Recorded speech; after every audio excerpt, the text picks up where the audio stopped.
Greetings, ladies and gentlemen. EQA Nostalgia here, and today I want to talk to you guys about something I haven't discussed on this channel in a long time, probably about a year now.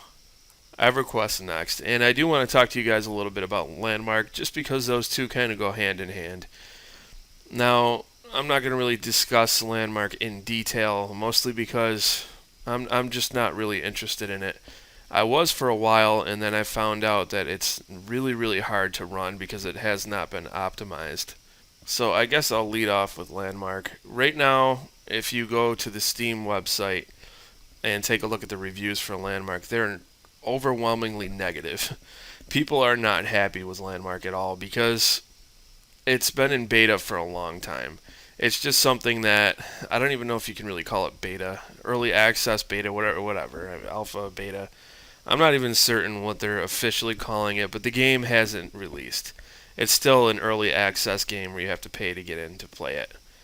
When it is finished, it's supposed to be free to play. So that's something that was really disheartening to me because I've been thinking about getting a new PC.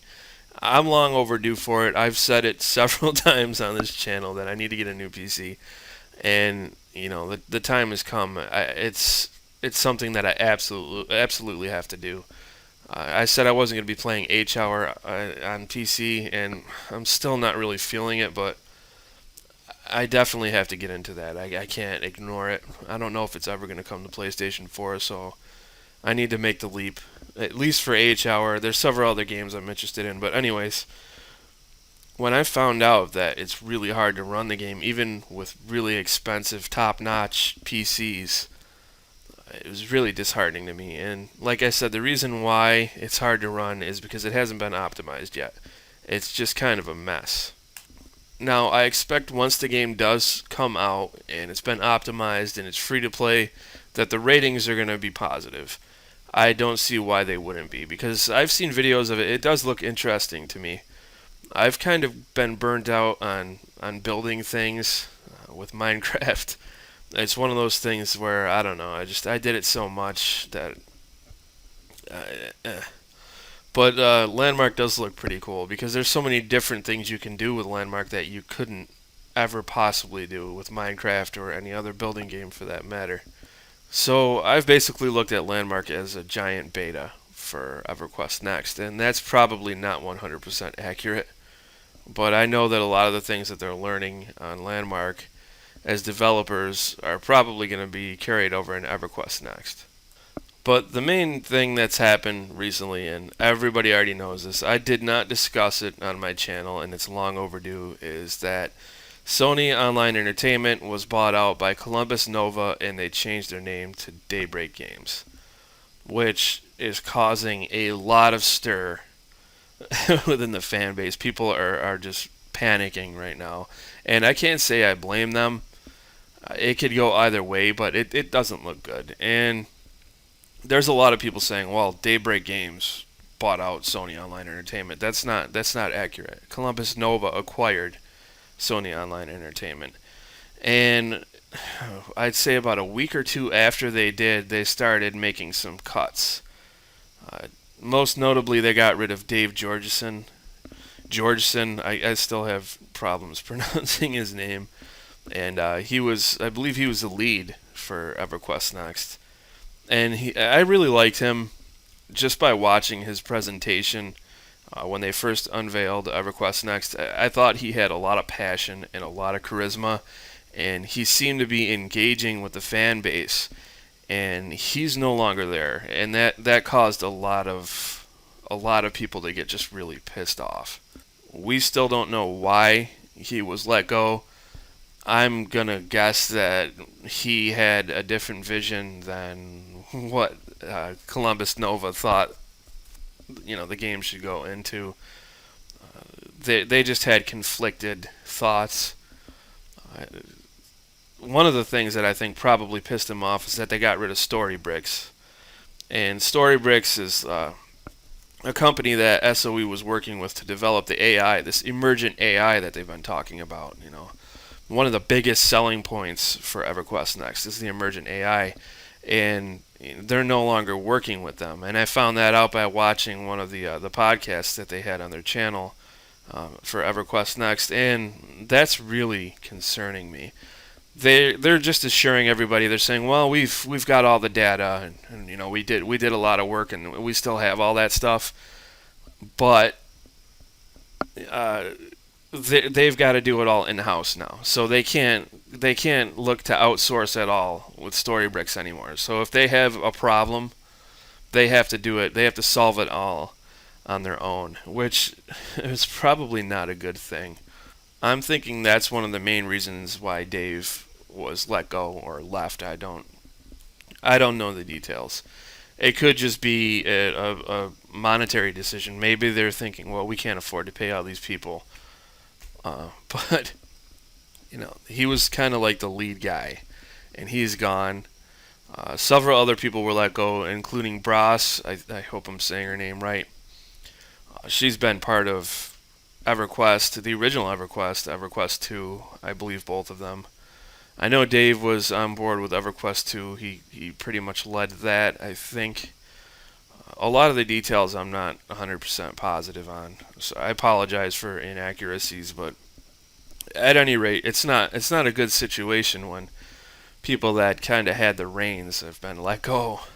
Now, that's not to say I don't have faith in the remaining dev team, because I do. They seem very charismatic and very involved, and they look like they know what they're doing.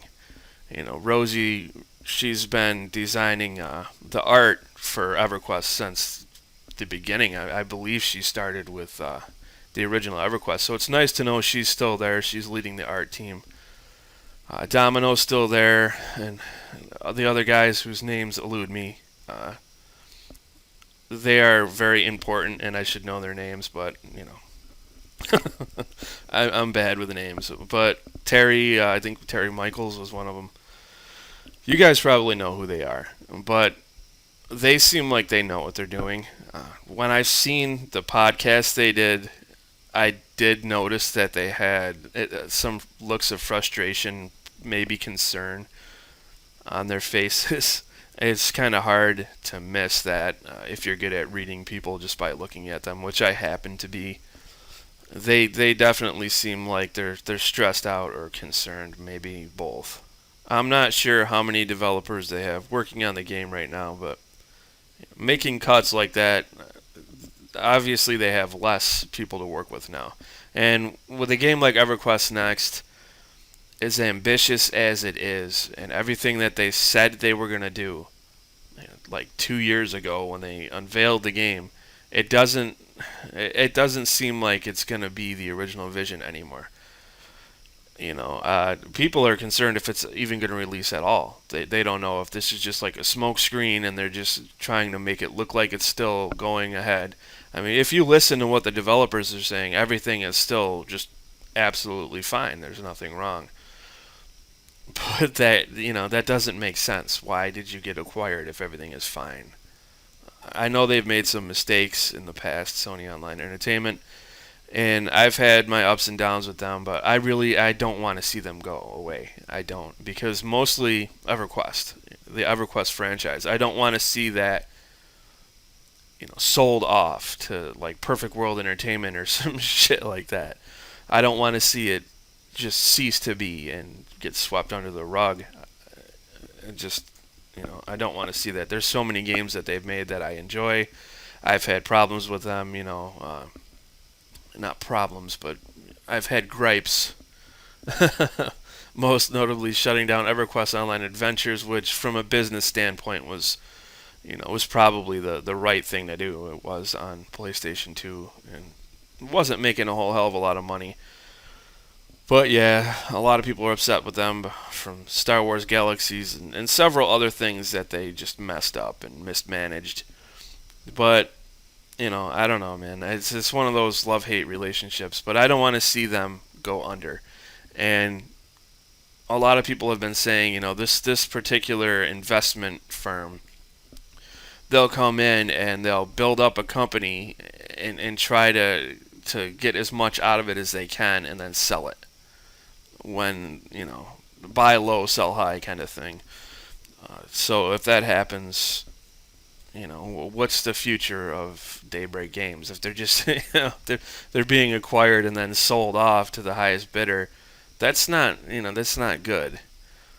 Um, but some people are speculating, hey, they were mismanaging things, and maybe if they get bought out, it'll be for the best. Like what people said about George Lucas and Star Wars when Disney bought it, everybody was pissed off. But then people started saying, well, wait a minute, maybe Disney will actually do something with the property, and they won't just let it stagnate. And well, it could go either way. I'm concerned. I don't know if the game will ever come out. I think it's very uncertain. I wouldn't say unlikely, but it's a very uncertain future for EverQuest Next.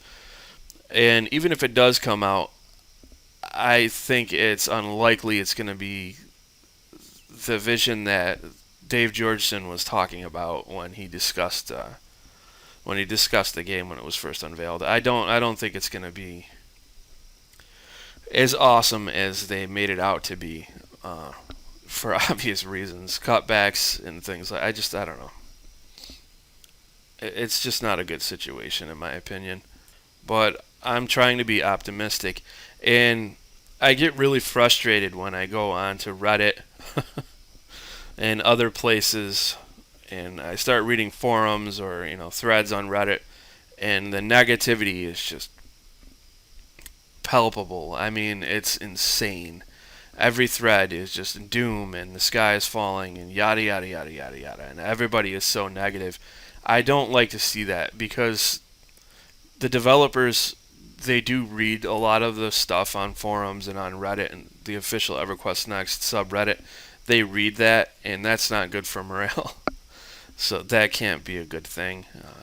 Imagine going to work, and getting up to do something after having your heart torn out when you find out you've just been acquired, and then you're reading all this stuff from fans who don't have any faith in you anymore. That's just got to have an effect.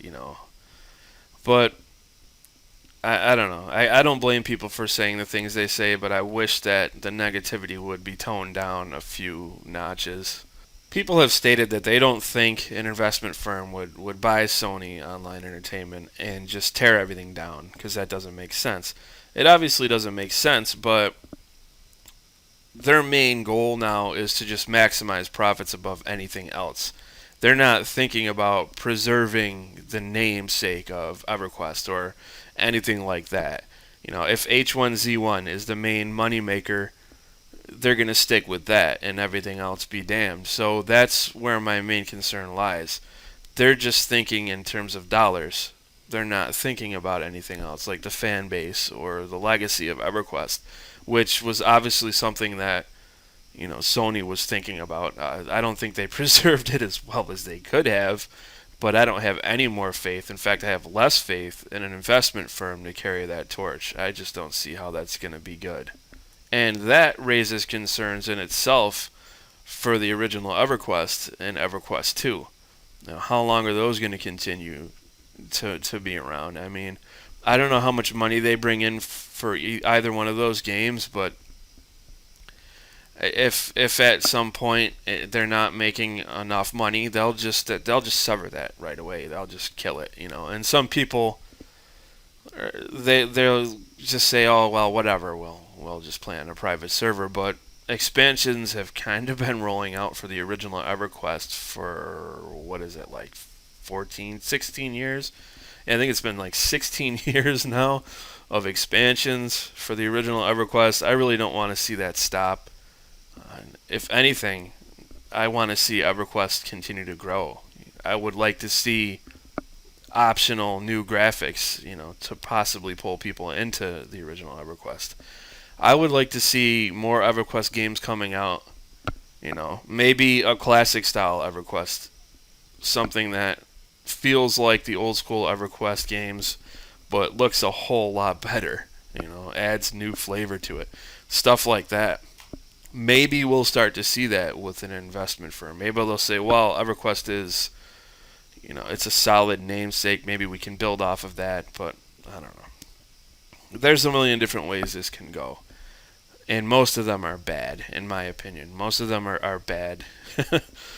But yeah, that's just my take on it. I wanted to get that out there. I'm very interested in knowing what you guys think. I'm encouraging you to please leave a comment. What do you think is the future of Daybreak games, especially the future of the EverQuest franchise? And as always, please take a moment to leave a like. I thank you guys for watching, and I look forward to seeing you in my next video.